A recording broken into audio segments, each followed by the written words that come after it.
Présentement au studio Romarin, voici Fondrant.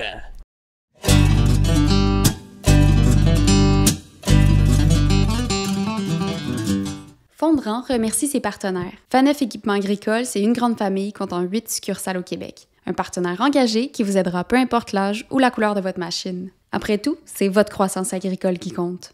Les équipements Lapierre, c'est avant tout une riche expérience acquise depuis plus de 3 générations d'acériculteurs. Animés par une grande passion et un désir profond de faire évoluer l'industrie dans le plus grand respect de la nature. Ainsi que la boutique Rollback, où vous trouverez les produits à l'effigie de Fondrant. Fondrant est disponible sur YouTube, Patreon et Spotify, pour l'écouter assis tranquillement dans ta voiture ou ton tracteur. Bonne écoute! Salut les gars! Salut. Bonjour. Comment ils vont? Ils vont bien? Ça va bien? aussi bien que tout à l'heure. Ouais, hein? Parce que là, c'est la Plus partie- instruit, là. Ouais, mais là, on va chercher encore une coche de plus. On va s'instruire encore plus. Ouais, partie 2 avec Vincent Cloutier. Ah ouais, mettre plein de nouveaux mots encore dans mon petit sac ici. Ouais, il nous en a sorti une coupe, hein? Ouais, des nouveaux mots spéciaux. Ça déstabilise. Ouais, Ouais. c'est ça. Fait qu'on va écouter ça, on On va s'ouvrir une deuxième canette, puis on va partir ici. ouais, Ben puis ouais. on petit Fondrant avec Récolte des cantons. ouais. C'est parti. On y va. Bonne écoute. Bonne écoute. Maintenant, je lis beaucoup, je compile des statistiques, je parle à mes collègues, à mes confrères, consoeurs aussi de dossiers de financement X, Y, Z ici au Québec, en Ontario, dans l'Ouest canadien. Donc, un ensemble de façons pour moi de rester à la page. Et puis, mon travail agricole de fin de semaine, je parlais du sirop au début, moi, ça me permet beaucoup de rester connecté sur la réalité agricole parce que c'était notre première saison de sirop à mon associé et moi. Et là, lorsqu'on a commencé ça, là, je sais pas, là, ça amène beaucoup d'humilité, s'embarquer en agriculture. C'est pas facile.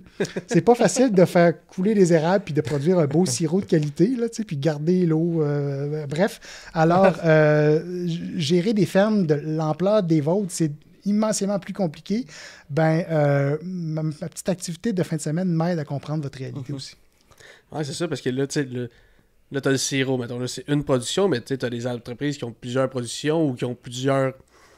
Tu sais, même, mettons, t'as les champs, t'as les vaches, puis tout. Y a-tu, selon toi, tu sais, d'après toutes tes années que t'as vues, y a-tu un facteur, y a-tu un point économique dans une entreprise que, selon toi, il faudrait plus porter attention? Deux choses. Je vais te répondre là-dessus.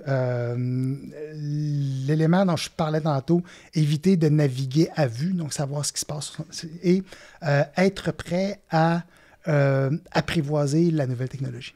Okay. Ça, je pense que c'est fondamental. Ça fait 22 ans que je suis sur le marché du travail. Ça fait 30 quelques années que je suis en agriculture. La façon de faire de l'agriculture a changé fondamentalement. La technologie a pris une place fantastique. Au cours des 25 à 30 prochaines années, ça va rebouger aussi vite, sinon plus. Ouais, c'est ça, ça peut être. C'est assez épeurant comment ça peut aller vite. C'est capoté comment ça va vite. Donc, il faut être prêt à absorber, à apprivoiser cette technologie-là. Et j'ai un grand garçon de 15 ans. Je le vois manipuler les outils technologiques avec une facilité déconcertante comparativement à son père. Fait que sa mère est pas mal meilleure que moi, en tout cas. Bref, je trouve ça très sécurisant de voir la jeune génération qui est très habile avec tout ça, puis vous en faites partie. Je suis d'accord que la jeune génération est vraiment plus habile, mais dans le domaine agricole, je pense que autant les jeunes que les plus vieux, il y en a autant qui veulent changer qu'il y en a d'autres qui veulent garder leur vieille façon de faire. Puis Ouais. je trouve, Ouais. vu de l'externe, là, je trouve, là, Qu'est-ce que tu veux dire, mettons? ben, vous avez vos méthodes, puis c'est dur de les faire changer. Ouais. Ouais, ça dépend. C'est encore là, ça dépend. Puis c'est quelle encore ferme, pire là. avec vos parents, mais T'sais, vous avez encore du chemin à faire ouais, c'est là-dessus, ça. je pense. Tu sais, on parle de technologie, là, on parle de GPS. Moi, c'est sûr que... Tu te passerais plus de ça. Non. Ben, Ça tu sais, te ça tue. calcule à place de toi, premièrement. Puis, mettons, si tu peux rajouter 2 rangs sur X nombre de... sur un kilomètre, mettons, C'est du profit. C'est de du plus, rendement, ça. là. C'est du rendement de plus. Mais ton premier t'sais- GPS, ça a-tu pris du temps à amener? Premier GPS, j'étais pas sur la ferme. Ok, Tu sais, ok. c'est mes parents, mon père, mon oncle qui Ouais. a amené ça tout de suite. C'est juste moi, je l'emmène encore plus poussé que C'est ça. tout ce Tu calcul. l'utilises. là. Tu Tu sais, l'utilises. c'est con, Mais mais sûrement que ton père, il a fallu qu'il convainque ouais, mais ton comme là, moi, grand-père tu sais, je me fie un peu à l'écran, mettons, on va dire, pour le nombre d'outs que je fais. Mais sur le sommoir, il y a encore une vieille roulette, tu sais. Tu sais, mon père, puis moi, je me fie quand même à ça, vu que j'ai appris de mon père, tu sais. Ouais, Tu c'est sais, ça. tu dis ça, je vais tout le temps le garder. Mais C'est c'est une autre grande force de l'agriculture aussi, cette complicité-là entre générations. Tu sais. Moi, il y a plusieurs de mes bons amis qui sont agriculteurs tristes. Ils ont dans la quarantaine comme moi et ils font équipe avec leurs parents là, qui ont entre 65 et 75 ans. Et cette équipe-là, cette complicité-là, elle est fondamentale aussi. Peut-être pas toujours facile à gérer au quotidien, on s'entend, là, tu sais, mais ça fait partie des atouts de l'agriculture. Tu sais, comme moi, admettons que c'est mon oncle qui est en train de planter le maïs, mon frère est en train de passer du vibro. Là, il y a un problème, mettons, sur le GPS, quand même un des deux, ben c'est moi qui est un petit peu, on va dire, le gars de GPS dans... Ben, dans le fond, Oui. il m'appelle moi. Puis Ouais, il dit c'est que ça. lui qui est là. En tout cas, non, mais tu sais, c'est moi qui va régler un peu le trouble là. Puis, tu sais, que ce soit mon oncle qui a une 60 quelques années, que mon frère qui a la même âge que moi, tu sais, les deux sont pareils, ils ont le même problème, mais c'est moi qui va les. Tu sais, Ouais, c'est juste la comment- connaissance, puis la. Tu sais, dans le fond, moi, je me tiens un petit peu plus à jour, puis c'est tellement. Quand tu connais ça, là, c'est tellement facile, Ouais. mais quand que tu sais pas le problème, là, c'est la paix. Au monde. Parce qu'on joue, C'est- on joue pas souvent avec. Tu Ouais, sais, c'est semer, ça. on plante une fois par année. La Ben, fois 4 jours, d'après, 4, quand 5 tu jours. retournes, c'est un an après. Là.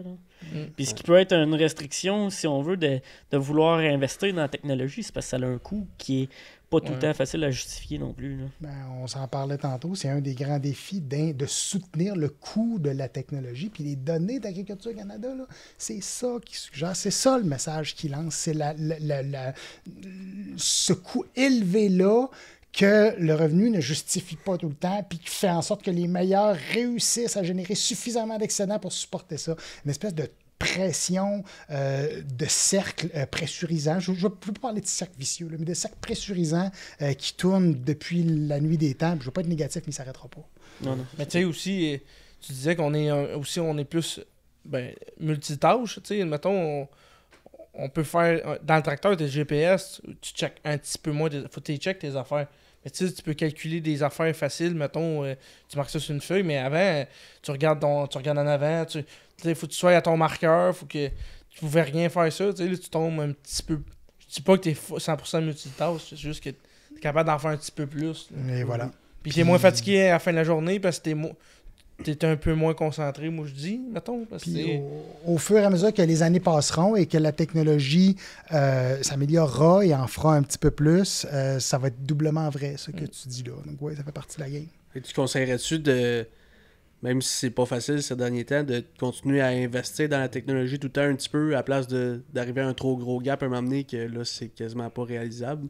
Est-ce tout le temps mieux de se mettre à jour dans la technologie? Tu sais, à quel moment chaque move doit être fait petit à petit ou en batch, ça, il n'y a pas de recette miracle. unique. Mais suivre la parade, demeurer efficace, s'assurer de rester à la page pour que les entreprises soient transférables et intéressent la prochaine génération. Ouais. C'est fondamental, bien évidemment. Et c'est un défi de tous les jours parce que ça change tellement vite, débile. Trop Ouais. être en retard. Ouais. Mais Puis c'est ça. c'est pas juste de l'avoir, la technologie, c'est de l'utiliser à 100% des fois qui est plus difficile. Tu sais, on a des GPS, des capteurs de rendement, mais c'est d'utiliser ces données-là. C'est pas juste de l'avoir. C'est beau avoir une belle carte avec des couleurs dessus, là, mais c'est de faire de quoi avec ces données-là Ouais. qui qui est des fois, ouais, c'est le fun, ok, T'sais- mais faut que je fasse de quoi avec ça. Là. Faut que ça soit rentable, je vais payer pour ça, faut que ça soit rentable, puis ça me revienne, cette donnée-là. Tu sais, on parlait de statistiques tantôt, tu sais, depuis 2002 que tu as commencé là-dedans, mais mettons que nous autres, on va dire qu'on a commencé en 2010 à les GPS et tout, ben, tu peux savoir ta carte de rendement en 2010, quand tu as semé du maïs à telle place, tu sais, tu peux revenir. C'est ça qui est intéressant avec le GPS, c'est que cette année-là, j'ai semé cette variété-là à telle population. Tu sais, des fois, tu l'écris sur un papier, comme même, mais tu le perds, tandis que là, tout est encore enregistré soit sur un ordi. Les nuages. Parti Dans dans les nuages. Il y a une expression anglaise qui dit if you can't measure it, you can't manage it. Donc, si tu ne peux pas le mesurer, tu ne peux pas l'améliorer. Des outils comme ça permettent évidemment d'avoir un portrait clair de ce qu'on fait année après année et d'en tirer profit. C'est ce que vous dites tous les deux, messieurs. On en a parlé un peu. La technologie, ça va être un gros facteur d'investissement pour les entreprises agricoles, mais quels sont les autres gros enjeux pour une entreprise agricole dans les moyens court terme puis ceux dans les longs termes? Ouais, ben, je dirais l'environnement d'affaires change. Certains des grands risques fondamentaux, là, moi, que je vois comme étant plus important au cours des prochaines années qu'au cours des dernières années. Le risque climatique, donc une variabilité climatique croissante qui va... Mais moi, j'ai été fasciné après l'été pluvieux qu'on a eu. Le maïs puis le soya au Québec n'a pas été si pire que ça. C'est quand même bien sorti. Les petites céréales, ça a été du fumier. Là. Ouais. Mais bref. Bien dit, Donc, le risque climatique. Le risque géopolitique, moi, je trouve ça très désolant de voir l'état géopolitique de la planète. Clairement, la planète est plus potentiellement explosive là qu'elle l'était au cours des 30 dernières années. J'ai l'impression qu'on retourne un peu dans un environnement de guerre froide qui a pris fin à l'époque où j'étais petit gars. Là, je suis un modèle 79. Et puis, de revoir ça, cette espèce de méfiance entre l'Est et l'Ouest, je trouve ça un petit peu désolant. Et pour nous qui sommes de grands exportateurs, on est potentiellement exposés à ce risque-là. Et... gérer une transition énergétique aussi, c'est vrai pour tout le monde. En agriculture, comment se fera-t-elle et à quel rythme se fera-t-elle? Moi, je ne vois pas encore le jour où des monstres de 600 forces vont fonctionner à d'autres choses qu'au pétrole. Est-ce que l'hydrogène, dans quelques décennies, sera une solution à ça? J'en ai aucune idée, mais ça prendrait des batteries grosses en chien pour faire runner un cheval de 600 forces. Mais bref. Donc, il y a un ensemble de risques supplémentaires, de défis à venir qui vont être relevés par une relève agricole motivée et bien formé, puis intéressé. Et c'est ce qu'on observe sur le terrain matin. Parce que tu as parlé de tout ce qui est environnemental peut avoir un enjeu, puis il va y avoir de plus en plus de législation environnementale aussi. Ça, penses-tu que ça peut être un enjeu aussi sur la rentabilité des fermes? Je suis content que tu soulèves le point. J'aurais dû l'amener à la réponse à la question précédente, parce que même si ça ne passe pas par des législations, les pressions sociétales sur ce qu'on appelle ESG, environnement, social, gouvernance, donc faire mieux, faire plus avec moins, respecter encore plus notre environnement. On entre dans l'ère de la gestion de l'empreinte carbone. On n'a rien vu de ça non plus. Ouais, non, c'est ça. Donc oui, cette pression-là, elle va être de plus en plus grande et ça fait partie de ce que j'appelle de ce que j'appelais plutôt le cercle pressurisant. Mais je ne veux pas l'appeler un cercle vicieux parce que l'agriculture est un beau secteur d'activité. J'aurais aimé en être l'un des artisans. J'en suis un acteur externe, je dirais, mais c'est un secteur d'activité solide qui va bien malgré tout, malgré une passe un petit peu plus difficile. Et ce genre de défi-là, on va le relever comme on en a relevé d'autres. Parce que aussi, c'est ça, on a des normes environnementales, nous, au Québec, qui sont différentes de nos voisins. Il faut compétitionner ce marché-là en même temps. Là, le prix des grains, c'est le prix à la bourse. Là. C'est clair, les coupes de porc mises en marché au Québec, c'est vendu sur la base d'un indice nord-américain. Le maïs, puis le soya, puis le blé, c'est transigé à Chicago. On aurait pu parler de bien d'autres denrées. Donc oui, cette espèce d'équilibre-là entre d'avoir un environnement réglementaire, un qui va sécuriser la population, parce que tu sais, je veux dire, moi avec mon auto, je ne fais pas ce que je veux non plus, puis on vit tous dans un environnement réglementaire quelconque là. Des fois, ça va peut-être un petit peu trop loin, trop vite. Il faut trouver ce bon équilibre-là.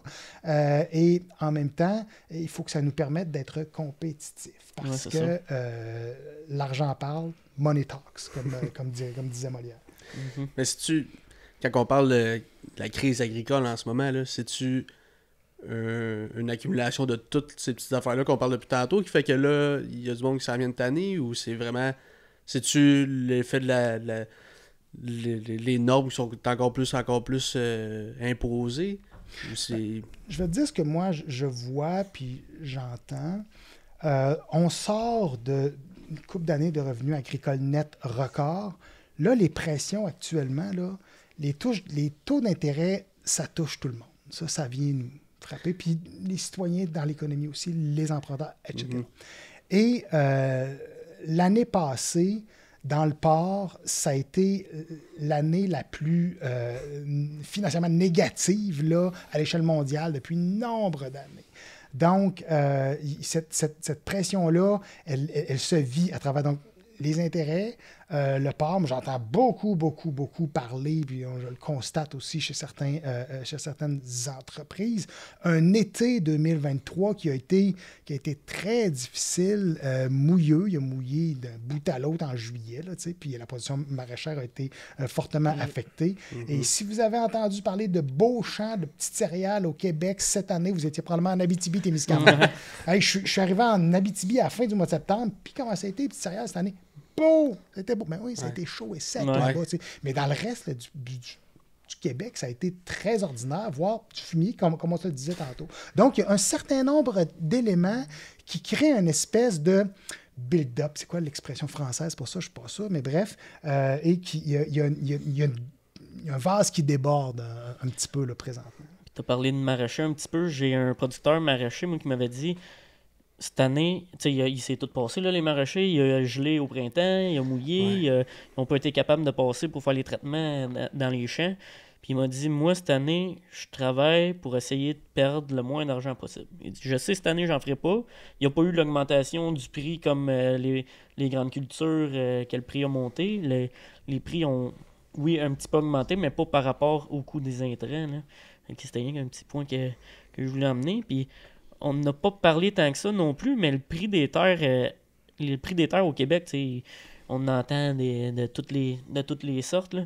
Comment qu'une relève aujourd'hui qui veut démarrer peut arriver avec l'augmentation du prix des terres? Comment qu'une relève peut démarrer? Moi, avant le début de l'année 2023, là, je la regardais aller cette année-là. Je voyais des taux d'intérêt, je voyais les marges dans certaines productions qui serrent un petit peu. Je me disais... Le prix des terres va augmenter cette année, mais peut-être un petit peu moins que les années précédentes.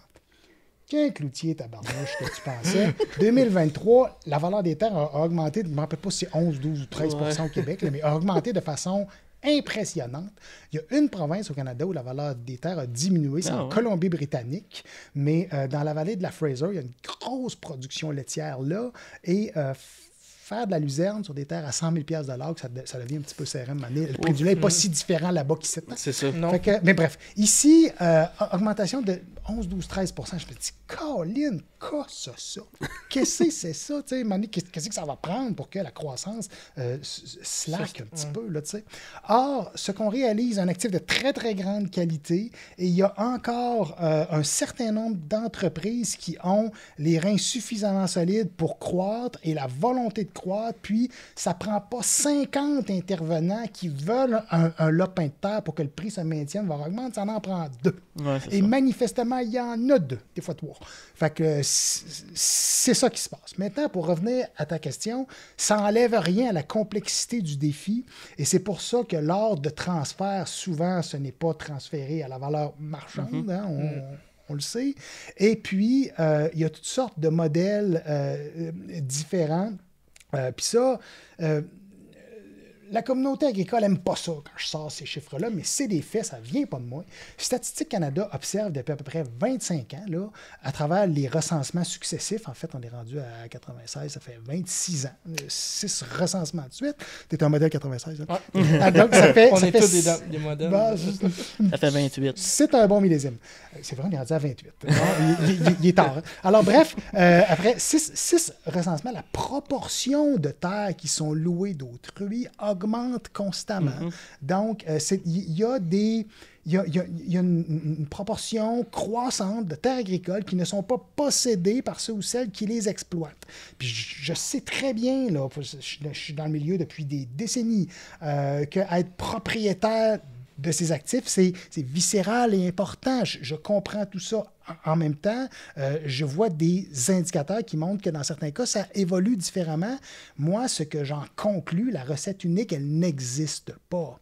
Et il y a des producteurs tristes qui ont des modèles d'affaires X, Y, Z dans différents secteurs de production. Et ça fait partie de la beauté du secteur agricole. Ça serait-tu mieux de louer une terre que de l'acheter? Dans certains cas, je te dirais probablement. Tu me demanderais, Vincent, dans quel cas? Je sais pas. Ouais, non. Il y a toutes sortes de ouais. situations, mais il y a beaucoup de producteurs qui louent des terres. Je sais, les données parlent d'elles-mêmes, là. Et c'est bien correct. Il y a des producteurs de porcs qui possèdent leurs troupeaux, d'autres qui possèdent leurs bâtiments et qui élèvent des porcs à forfait. Ce sont des modèles d'affaires A1 pour ceux à qui ça convient. Il y en a qui préfèrent ça différemment. Il y a des naisseurs, il y a des finisseurs, etc. Bon, bref, la recette unique n'existe pas. Et il y a un zillion de recettes qui marchent, par exemple. Puis on le voit depuis bien des décennies parce que même si les années ne sont pas toutes faciles, les chiffres sont têtus. L'agriculture est un secteur d'activité solide. T'as-tu une idée un peu? J'ai dit le prix des terres est rendu cher, mais mettons une terre à 20 000 $ de l'acre, ça représente quoi d'intérêt? Écoute, dépendant de la région, là, puis tu l'amortis sur 25 ans. Là, tu regardes la charge d'intérêt, tu dis, ça va prendre des rendements assez extraordinaires de 32 tonnes par hectare. Ouais, c'est ça. Juste pour payer des intérêts. Bon, puis là, on se dit, on regarde ça.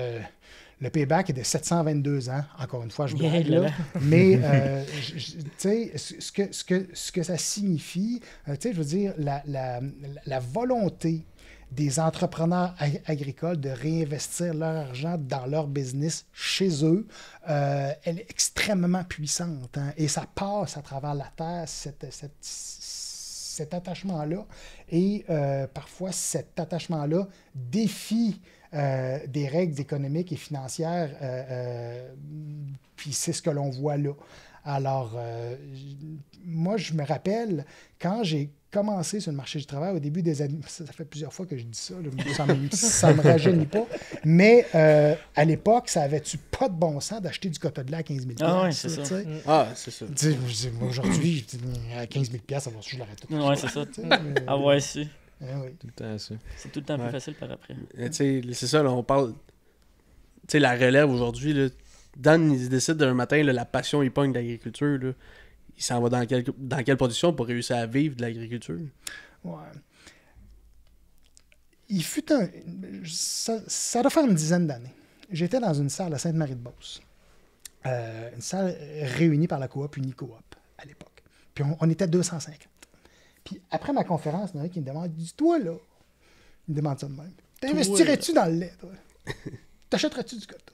Puis je me rappellerai toujours ce que j'ai dit. J'ai dit, monsieur, si j'étais bon, là, j'investirais dans le lait. Ce que je veux dire par là, Puis si j'étais bon dans le porc, j'investirais dans le porc. Puis si j'étais bon dans le sirop d'érable, mieux que ce que j'ai réussi à faire cette année, je le ferais.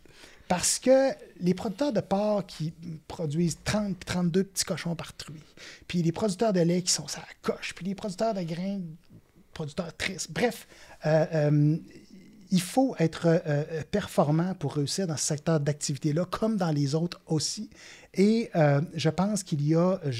j'observe qu'il y a de belles opportunités d'affaires dans un grand nombre de secteurs, à la fois les secteurs internationalisés, je pense au bœuf, puis je pense aux grandes cultures, puis je pense au porc, et à la fois les secteurs sous gestion de l'offre aussi.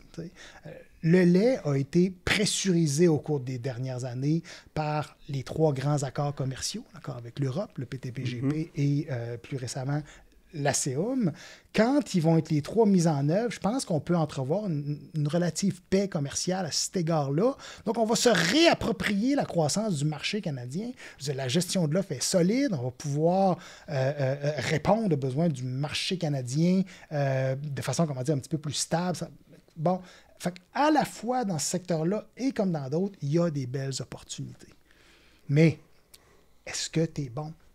Est-ce que tu es bon? Si la réponse est comme moi, là, non, pas trop bon. Investis pas là-dedans. Si tu es bon, c'est d'être performant dans ce que tu veux t'en Pas aller. juste tu sois un investisseur, faut que tu sois un passionné. Ouais, c'est ça. c'est clair. Pas juste passionné, il faut que tu sois bon aussi. On disait au début, là, démarrer une ferme laitière de taille moyenne, c'est environ 10 millions. Dan, il va le chercher où, ce 10 millions-là? Voyons, John, tu connais pas mes chiffres? Hein? Mettons, là. Ouais. Mais moi, j'entends, puis tu sais, je vois bien le défi, là, tu sais, je veux dire, moi, ça m'intéresserait, mettons, puis j'aurais pu être dans cette situation-là, moi aussi, à l'époque.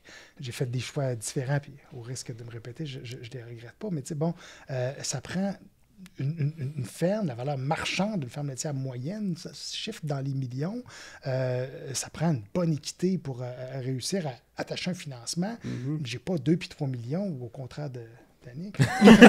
Alors, qu'est-ce qu'on fait? Là, alors, en revanche, moi, je vois toutes sortes de belles histoires à succès, des grands amis avec qui je suis allé à l'école, à l'université. Ils sont maintenant producteurs laitiers au Bas-Saint-Laurent, transfert non apparenté. Puis, j'ai un collègue qui se reconnaîtra peut-être à travers l'artère, tente d'établir des liens avec un producteur agricole qui n'a pas de relève, mais qui en veut. Donc, des histoires comme ça pour assouvir les passions de ceux qui ont des passions fortes, il y en a. Ce n'est pas facile, par exemple. Pourquoi c'est pas facile? À cause de ce qu'on évoque là. Ça prend énormément de capital pour générer du revenu en agriculture. À cette heure, ce défi-là, il a été relevé bien des fois au fil des années. Il va continuer d'être relevé et tout. Ça n'enlève rien, excusez-moi, à la grandeur de ce défi-là. Tu parlais un peu du porc tantôt. Tu as été dans le secteur du porc, tu as travaillé là-dedans. C'est quoi qui s'est passé dans le porc? Pourquoi on a parlé de crise dans ce secteur-là aussi? On a reçu Louis-Philippe Roy à notre premier épisode de la saison 2. Il en a jasé un peu, mais qu'est-ce qui s'est passé? 2023, là, la rentabilité, donc valeur des coupes, prix des intrants, a été la pire qu'on ait jamais vue dans l'histoire du porc à l'échelle mondiale. Donc là, il n'y avait pas de rentabilité à l'échelle de la production. Pour toutes sortes de raisons, les grains étaient extraordinairement chers et une Chine qui s'est relevée plus rapidement qu'on pensait de la peste porcine africaine, qui importe un peu moins. La Chine est le gros joueur sur le marché des imports. Bon. Alors là, un contexte qui est fait qu'il n'y a pas de rentabilité. Et en même temps, Olimel dit, moi, là, je veux m'affranchir de certains marchés qui ne sont pas suffisamment rémunérateurs, des marchés de commodités sans trop de valeur ajoutée. Je veux sortir de là et me concentrer sur mes meilleurs marchés à valeur ajoutée. Donc, plutôt que d'abattre X millions de cochons par année, je vais en abattre moins. Fait que là, ben, ça veut dire, si Olimel abat moins de cochons, ça veut dire qu'il faut produire moins de cochons. Donc, ce contexte-là de très faible rentabilité à l'échelle mondiale, chez nous, ici, il a été marqué par aussi la décision d'Olimel, notamment, de diminuer significativement ses achats de porc. Fait que là, la tempête était très, très parfaite, là. C'est un pléonasme, très parfait. Puis c'était vraiment, vraiment pas évident. Maintenant, au moment où on se parle, il y a la pointe de l'iceberg de la rentabilité qui commence à revenir. Là, le prix des grains s'est calmé. Le prix du porc reprend sa tendance ou poursuit sa tendance saisonnière. Le prix du porc est meilleur l'été qu'à l'hiver. Fait que là, on le voit augmenter. On espère vivement qu'il va poursuivre sa croissance saisonnière de façon à ce qu'on puisse avoir, à ce que la communauté porcine puisse profiter d'une bonne année porcine. Mais tu sais, des belles années dans le porc, il y en a eu. Des années bien tough, il y en a eu. 2023 en est une. Ouais. C'est le propre des secteurs agricoles, mettons, exposés à la réalité internationale. On aurait pu, tu sais, si on avait été en 2002, 3, 4, là, tu m'aurais demandé, Vincent, il se passe quoi dans le grain, tabarnouche? Il n'y a tellement pas d'argent dans le grain. Bon, là, on est un peu sorti de ce pattern-là, bien que la rentabilité envisagée pour 2024 soit plus mince que les années précédentes. Donc, ça fait partie, tu sais, c'est des cycles, ça tourne, puis j'en reviens toujours en concluant que boulot, avec nos politiques agricoles, on est bien équipés quand même. Là. La gestion de l'offre qui protège 37% de nos revenus agricoles a fait un job, s'il vous plaît. Tu sais, tu parlais d'Olimel qui ont décidé de couper dans des secteurs. Dans les années précédentes, ils ont quand même décidé d'acheter F. Menard. Ça a été un gros achat. Tu sais, c'est un modèle qui roule quand même bien. Mais pourquoi ils ont décidé d'acheter ça quand en fin de compte, ils ont décidé de changer un peu le modèle, puis tu sais, ça roule plus comme que ça roulait avant, puis là, c'est les producteurs qui écopent de ça. Je vais te laisser poser la question aux gens de l'email et ou de Solo. Ouais. Est-ce que Olimel aurait dû ne pas acheter Ménard? Est-ce que Ménard a été payé trop cher? Je ne veux pas jouer non plus là-dedans au gérant d'estrade. Maintenant, ce que je sais, c'est que l'industrie porcine, elle est pas facile, elle est rude et qu'il y a des gros joueurs dans l'industrie porcine mondiale, que ce soit Danish Crown au Danemark ou Smithfield aux États-Unis, qui est maintenant propriété de WH Group, une entreprise chinoise, qui ont traversé des moments tough. T'sais. Alors, qui suis-je pour les juger? Je suis celui qui fait confiance à la communauté porcine québécoise, de la production à la transformation, à la surtransformation, puis j'aurais pu parler des meuniers. On a une filière solide qui produira plus et n'abattra plus 7 millions de cochons par année, probablement plus 6. On s'en va vers ça, c'est la cible, 6,3. Mais il y a les fondements pour une belle industrie porcine au Québec. On a ce qu'il faut, notamment une production de grains aussi, parce que c'est important. Là, puis une expertise humaine qui est sa coche. Je trouve ça spécial que tu parles de 7 millions à 6 millions de porcs, quand la population mondiale fait juste augmenter, qu'on descende notre production. Je trouve ça assez spécial, mettons. Je trouve que ça ne fit pas avec le décor. Ça ne fit pas avec nous autres non plus, tu sais. Avec nous autres, on va dire, avec... tu veux tout le temps grossir. Ben, en tout cas, un chef d'entreprise veut tout le temps grossir, peut-être. Ouais. Puis, tu sais, si on veut... Là, il on diminue. plafonne. Ouais, là, il plafonne, tu sais. La question est bonne. La viande, quand on regarde le portrait planétaire, là, la viande qui a le vent dans les voiles, pour un bon nombre de raisons, là, c'est le poulet. Okay? Mm-hmm. La consommation de poulet, elle augmente ici depuis toujours, alors que dans les pays industrialisés, notamment ici, la consommation per capita de bœuf et de porc décline. Elle augmente dans d'autres pays, mais je poursuis la réflexion. Nous autres, on exporte beaucoup de porc aux États-Unis, soit. On en exporte pas mal au Japon aussi, Mhm. mais la population au Japon est en diminution importante. OK. Importante. Donc, il y a un défi pour nous là-dedans. Et bref, tu sais, que ce soit l'évolution de la population, des religions, du niveau de vie des gens, l'empreinte carbone, la conversion, etc. Donc, il y a un ensemble de facteurs qui font en sorte que le poulet a le vent dans les voiles. Est-ce que je suis en train de dire sortons du porc, puis sortons du bœuf, qu'il n'y a pas d'avenir là-dedans? Pas en tout. Mais je reviens à ce que je disais tantôt. Pourquoi je suis d'avis qu'on doit continuer en tant qu'agriculture canadienne à être présent dans le porc et dans le bœuf parce qu'on est bon. On est bon. On n'a pas forcément le plus faible coût de production. Dans le Midwest américain, puis dans certaines régions du Brésil, ils ont des coûts de production là, qui sont vraiment bas. Mais on n'a pas besoin d'être le plus bas. On a besoin d'être dans le peloton des meneurs. Nous sommes dans le peloton des meneurs en termes de coût de production, puis en termes de qualité de produit, on est probablement le meilleur. Dans l'agriculture, l'empreinte carbone, vous avez commencé à le voir pas mal? Tu sais, moi, dans mon domaine, il y a déjà des clients qui nous demandent qu'est-ce qu'on fait pour diminuer notre empreinte carbone ou comment qu'on fait pour neutraliser, mettre à neutre le carbone qu'on produit. Ça se sent-tu dans l'agriculture ou... Oui, Danick. C'est clair.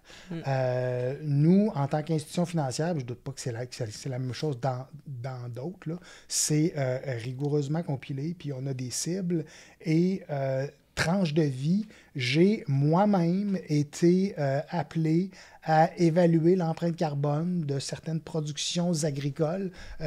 C'était pas ça au début de ma carrière, là. Ah, non. Non, c'est ça.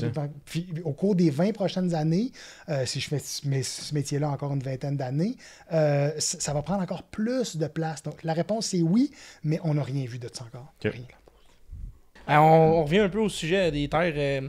À propos des investisseurs qui achètent des terres, mais qui, dans le fond, ils vont les exploiter pour arriver à d'autres fins. Tu penses qu'il faudrait qu'il y ait une meilleure réglementation pour eux? Moi, je me dis, mettons les quelques cas où ça se produit, là, probablement, c'est des terres qui sont acquis par quelqu'un qui espère un dézonage rapide, mettons. Plutôt que de les taxer avec plutôt que de les taxer avec le taux de taxe agricole, taxons-le sur le taux de taxe municipale d'habitation. Wow. Ça va peut-être Ça va régler peut-être les ça. breaker. Bon, ça. Non, mais je veux dire... Mais non, ça va les inciter à au moins à voyons, les cultiver. voyons. Donc, C'est moi, ça. tu sais, la vocation agricole des terres, c'est fondamental. Je suis un gars de Québec, mais j'habite à Boucherville. Et il y a des terres au cœur de Boucherville qui sont en friche depuis que je connais Boucherville. Ça n'a pas de juron catholique de bon sens. C'est des belles terres, en plus. Ça. Ben, tu sais, voyons donc, là. Fait que, ouais, ça m'apparaît être plus l'exception qui confirme la règle parce que l'essentiel des terres agricoles au Québec, situées en région agricole, rurales, sont rigoureusement cultivées. Puis c'est important. Moi, je suis le premier à croire dans la vocation agricole des terres. Et assurons-nous qu'on exploite ces terres-là, bien sûr, tu sais. Ça, on en parlait le dernier épisode, on a reçu David Beauvais, le président de la Fédération, la relève agricole, puis on disait, tu sais, on n'a pas des terres à l'infini là, au Québec. Là. Fait que c'est plate de voir ça, comme tu dis, en friche, puis qu'il sert de rien. Là. T'es quand même... Taxer comme qu'ils veulent le faire. Hey, peut-être. Il y a à peu près 2% de la superficie agricole québécoise qui est cultivable. Je veux dire, c'est 2%, une richesse extraordinaire. Ça ne fait que diminuer aussi. Ça ne demande pas. Puis, mettons, dans vous autres que je connais, il n'y en a pas un qui a coupé une terre pour bâtir une maison pour votre relève ou quoi. À la place, vous achetez d'autres terres, il y a une maison dessus, puis c'est réglé. Une maison déjà bâtie. Ouais. On n'est pas des constructeurs. Fait. Mais tu sais, à l'inverse, tantôt, tu disais que ça prend 722 ans. Je blaguais, mais tu sais. Je veux dire, c'est quand même c'est malheureux là, que ça prend autant de temps à des agriculteurs de rentabiliser cette terre-là versus l'autre qui est comme moi juste foutre un duplex puis je vais Ouais, c'est ça. Ouais. Mais c'est pas, nous autres aussi, on pourrait faire ça. Ben, on peut plus à cause de la loi en 78, ça. Ouais, mais il y en a qui le font pareil. Ouais, je sais, Ils mais. réussissent à... Ils réussissent à C'est ça. contourner les. Ben, Mais c'est avec l'étalement urbain. Là. Tu pourrais pas faire ça sur tes terres Saint-Ours. Tu pourrais pas développer de même. Mais c'est qu'ils s'attendent Non, que mais j'ai le des terres sur développement... le bord de. du village. Non, mais oui, je comprends ce que tu veux dire. C'est Tu peux pas Mais partir une autre ville en plein milieu du rang, mettons, on va dire. Mais il y a eu une génération visionnaire. Elles le sont toutes, là, mais bon, tu sais, je veux dire, la loi sur la protection des activités agricoles, qui date de 1978, effectivement, même moi, je n'étais pas né. Fait que, tu sais, c'est un joyau, là, tu sais. Bon, puis j'ose espérer que ce genre de législation-là va perdurer dans le temps. Je veux dire, c'est une prunelle de nos yeux. Cette loi-là est arrivée, c'est parce qu'il y en a d'autres avant eux autres qui n'ont profité ou qui ont exagéré aussi. oui. Là, tu sais. Ouais. Es-tu en... Tu sais, on parle de 78, es-tu encore à jour? Comme bien d'autres règles qui sont peut-être plus à jour. Il y a eu des conversations récemment, une consultation publique visant à... J'ai pas suivi le dossier, mais fait que je pense que tous les outils qu'ils disaient 5, 10 ou 40 ans, il faut qu'ils soient questionnés. Là. Ouais. Mais pensons à la gestion de l'offre, elle a 60 ans ou à peu près. Elle change. Elle évolue au rythme des attentes des marchés et de ses acteurs et de ses constituants. Elle n'est pas stoïque. Les autres outils réglementaires ne doivent pas l'être non plus. Ouais, c'est ça, c'est beau qu'une loi soit émise, mais il faut qu'elle suive la ligne du temps puis Qu'elle s'adapte. qu'elle s'adapte, c'est ça, aux changements qu'on a. Parce que c'est sûr, il y a de plus en plus de monde sur la planète, il faut loger du monde, mais c'est plate justement qu'il y a des investisseurs puis ils les cultivent même pas en plus les terres. Là. Il y en a que oui, mais il y en a que non. Là. C'est ça qui peut faire augmenter le prix des terres aussi là, dans ces régions-là. Vincent, en tant qu'analyste, tu dois aimer ça, cette question-là, dans ta boule de cristal, dans les prochaines années, là, pour toi, mettons, là, tu continuerais à investir puis à croire dans quel secteur? CEO. Ouais, sirop. Je dirais, si j'étais bon dans le lait, j'investirais dans le lait. Ouais, Si j'étais un bon producteur de porc, j'investirais dans le porc. ouais. Si j'étais un bon producteur de sirop d'érable, Caroline que j'aurais une belle érablière. J'en ai une belle, mais une petite érablière coquette et on s'entend. Là, tu sais. Un hobby. 300 chaudières, là, pour l'instant. Bon, ouais. Alors, fait que je pense qu'il y a des belles opportunités dans un bon nombre, voire tous les secteurs de production. OK. Mais l'efficacité, la rigueur opérationnelle et de gestion sont absolument nécessaires et il n'y a pas de secteur facile, il n'y a pas de secteur où, j'en parlais des grains, il n'y a pas de secteur où le laxisme est permis. Ouais. Puis il n'y en aura pas plus dans le futur parce que vous êtes, la société est, la communauté agricole, elle est pressurisée financièrement par l'équilibre entre le revenu et les dépenses. On le voit cette année. Là. On le voit cette année. Mais aussi une espèce de double pression qui arrive à cause des enjeux de ESG dont on parlait plus tôt. Fait que là, conjuguer ces pressions-là, réussir à continuer de faire de l'argent, il faut être au top de son métier. Il faut être sur la coche. Alors, si j'étais sur la coche dans le lait, j'investirais dans le lait. Et ainsi de Grain, pâte, et ainsi de suite. Toi, tu serais dans toutes les productions, dans le fond. Là. Juste ça qui est bon. Moi, je sais que disons que j'aime l'agriculture, je la respecte beaucoup. Je respecte ses acteurs et ses actrices. Et si j'avais à rechoisir, ce n'est pas un mot, mais refaire le choix de ma carrière, je le referais en agriculture. Mm-hmm. Parfait. T'encourageais? C'est Comme ça. ça fait longtemps que j'ai pas entendu quelqu'un parler positivement de même de l'agriculture. C'est vrai. Il me semble depuis les derniers temps, à tout le monde que je parle, C'est Mais vrai. tu sais, Danick, on m'a déjà qualifié du gars qui est un suroptimiste, puis même un petit peu naïf, etc. Là, je m'assume parce que les chiffres parlent d'eux-mêmes. Là, tu sais. Je veux dire, le revenu net, il est volatile, il est en dents de scie.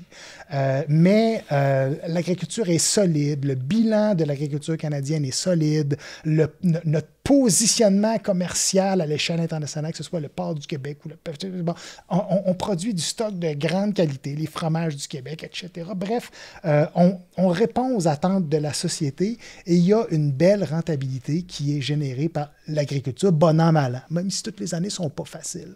Alors, j'ai beau paraître optimiste en disant ça, les chiffres parlent d'eux-mêmes. C'est pas moi qui sors les chiffres, c'est Statistique Canada. Puis je répète, là, ça veut pas dire que toutes les années sont faciles. On le voit cette année, là, ça sert. L'agriculture reste solide pareil. J'aime ça entendre ça. Ouais. Ça reste un beau métier, l'agriculture, même s'il y a des années plus difficiles. Je pense ce qui est difficile, c'est de s'adapter aux lois, s'adapter aux années plus difficiles qu'on a là, puis S'adapter rapidement aussi. Ouais, c'est ça. Des fois imposé peut-être un peu trop vite que tu es comme hey, donne-nous une coupe d'années. J'avais pensé à 2 ans, mais là, en fin de compte, c'est là. Ouais, c'est ça. C'est ça qui est tough. Le défi d'adaptation, avec les taux d'intérêt, ça nous est rentré dedans. Je veux dire, c'est arrivé bien plus vite qu'on aurait pensé. Puis il n'y a pas bien de monde qui avait vu venir ça, cette vitesse-là, ce resserrement-là. Le défi d'adaptation, il est majeur. Tu sais, je sais même pas si ça fait 1 an, on parlait de la récession. Il va y avoir une récession. C'est où cette récession-là? On a-tu, en fin de compte, elle s'en vient-tu ou on l'a échappé? Non, ça fait un bout de temps qu'il y en a beaucoup. Il y a même un analyste de mémoire new-yorkais, là, c'est pas vrai, il est québécois, mais il travaille à New York, je me rappelle pas son nom. Il parlait d'apocalypse économique. Ouais. Notre économiste, Stéphane, il n'a jamais embarqué là-dedans. Il trouvait que le terme apocalypse était trop gros. Mais beaucoup d'économistes, beaucoup d'observateurs s'attendaient à ce que l'économie mange une volée plus que ça. Et d'ailleurs, un peu avant Noël, je me suis servi du dessin beaucoup dans Vie économiste, un grand magazine qui est très, très lu à l'échelle mondiale. Le caricaturiste, il avait dessiné quelqu'un qui marche dans le vide au bout d'un pont. Il n'y avait plus de pont en dessous de lui. On l'a dit, la personne marche là, l'économie tient la route pour l'instant, mais à un moment donné, il va tomber. Or, Simonac, ça semble tenir plus solidement puis plus longtemps que ce qu'on aurait cru. Et les économistes utilisent davantage le mot ralentissement que récession. Là, bref, alors, en agriculture, s'il y a ralentissement qui se confirme et que les taux baissent, à quoi on s'attend tous. Il y a consensus dans la communauté économique que les taux baisseront, on l'espère au mois de juin, peut-être juillet. Ça va faire du bien parce qu'on est un secteur exigeant en capital qui est frappé par la hausse du coût du capital. Yes. Fait qu'on va s'enligner vers notre segment Patreon parce que là, on a jasé pas mal le temps. Le temps roule, c'est intéressant. Ah ouais, c'est intéressant en bout. Fait qu'on va... C'est ça, on va aller faire notre Patreon. C'est des questions pour faire un segment Patreon. Je sais pas comment le dire, là, parce que... Pour ceux qui veulent nous suivre sur Patreon, il va nous dire le prix du grain dans les prochaines semaines, quand elles se vendent. Non, je pense pas. Non, mais... Vous me faites rire avec ça parce que je sais pas combien de fois... vous me faites rire avec bien les enfants. On a une belle conversation. Je sais pas combien de fois cet hiver, moi, j'ai dit que j'étais toujours bien inconfortable à l'idée de prédire surtout le prix des grains. Parce que... puis j'admire ceux qui le font et qui en font un métier. Je les admire et je les lis religieusement. Mais j'ai pas le courage de faire ce qu'ils font. Puis je prends pour exemple souvent les 2 derniers grands événements qui ont shaké le marché, comme dirait hier. COVID, bris de chaîne logistique et Russie-Ukraine. C'est très, très difficile à prédire. En revanche, il y a d'autres secteurs d'activité où c'est un petit peu plus sage, plus facile, où on peut peut-être plus prudemment faire des pronostics. Je regarde le secteur du bœuf présentement, là, et les prix sont élevés, très élevés même, puis ça réverbère sur les fermes laitières qui vendent des petits veaux à des prix, ma foi, jamais vus. Ouais. Puis le prix des vaches, de réforme, encore la semaine passée, 1,15 $ à l'encan, à Saint-Hyacinthe. On n'a jamais vu ça. C'est conséquent de l'industrie du bœuf actuellement, où c'est relié à, et il n'y a pas de signal de reconstitution du cheptel. Moi, ce pic de prix-là, à terme, on s'entend, il est intenable. Il n'y a pas de marché qui couvre abondamment et clairement le coût de production comme ça, de façon pérenne, ça n'existe pas dans les marchés libres et ouverts. Fait qu'il faut s'attendre à ce que ça rebaisse, mais probablement que le pic de prix va durer plus longtemps que d'autres pics de prix par le passé. Good. Fait que merci beaucoup, Vincent. Ouais, merci beaucoup. Ouais, merci. Déjà fini? Hein, non? Ah, Reste le Patreon. Reste Ouais, le Patreon. reste le Patreon. On l'a pas, mais pour vous closer l'épisode, c'est ça. On te remercie beaucoup d'avoir passé, nous éclaircir. Vraiment, c'est intéressant au bout. Là, Ah ouais. Parler d'argent, hein, ça nous touche dans la poche, direct au cœur. Ouais, Hein, c'est C'était un grand plaisir. Merci de votre énergie. Merci de votre passion pour l'agriculture, messieurs. Ah, il en faut une passion. Ben oui. On aime ça. Il n'est pas reculé devant aucune question en plus. Ouais, non, c'est ça. Non, c'est bon. C'est super le fun. Fait que, ben, dans le fond, qu'est-ce qu'on fait pour partager cet épisode-là? Ben, je viens de le dire, mais qu'est-ce qu'on fait si on aime cet épisode-là? On partage, Yes! premièrement. On like et on s'abonne aussi. Ouais. On essaie de faire connaître notre podcast le plus possible pour que tout le monde le regarde. Je pense que c'est un bon sujet qu'on a eu aujourd'hui qui va toucher tout le temps plusieurs. c'est tout le temps des bons sujets, mais je veux dire, c'est bon à en apprendre. Ouais. Puis ceux qui veulent comprendre qu'est-ce qui se passe dans le monde agricole ces temps-ci, je pense que ça éclaircit encore plus pourquoi vous le faites. Puis, fait que... Non, c'est super good. Fait que, on remercie nos commanditaires. Exact. Je pensais laisser les dire à Martin cette fois-là. Ah ben oui, Ouais. vas-y Martin. Les équipements Lapierre, Ouais, Faneuf, ouais. Case IH. Puis. T'es habillé par... C'est vrai. Il est habillé? Ben, ouais, j'ai mis celle-là aujourd'hui. En plus, en passant, on est tous Ben, en c'est vert. ce que j'avais remarqué moi aussi. On ne s'est même pas parlé. Non. Ouais, on est commandité par. On est habillé et commandité par Rollback. Yes. Ben oui. Ils font du beau linge. Ouais. Yes. Puis hamburger. On Qu'est-ce que t'as restock bu dans pas long. aujourd'hui? Comment? On restock dans pas long. Ben oui. Avec la bière effondrant, Récolte des cantons, Yes. dernier commanditaire. Et non la moindre. Ben oui. Non, merci beaucoup à tous nos commanditaires. Grâce à eux autres, on est là aujourd'hui, puis on peut recevoir des bons invités. Ouais. Ouais. Ouais. Merci Super de cool. l'invitation, messieurs. Yes. Fait que merci beaucoup tout le monde, puis on se dit à la prochaine.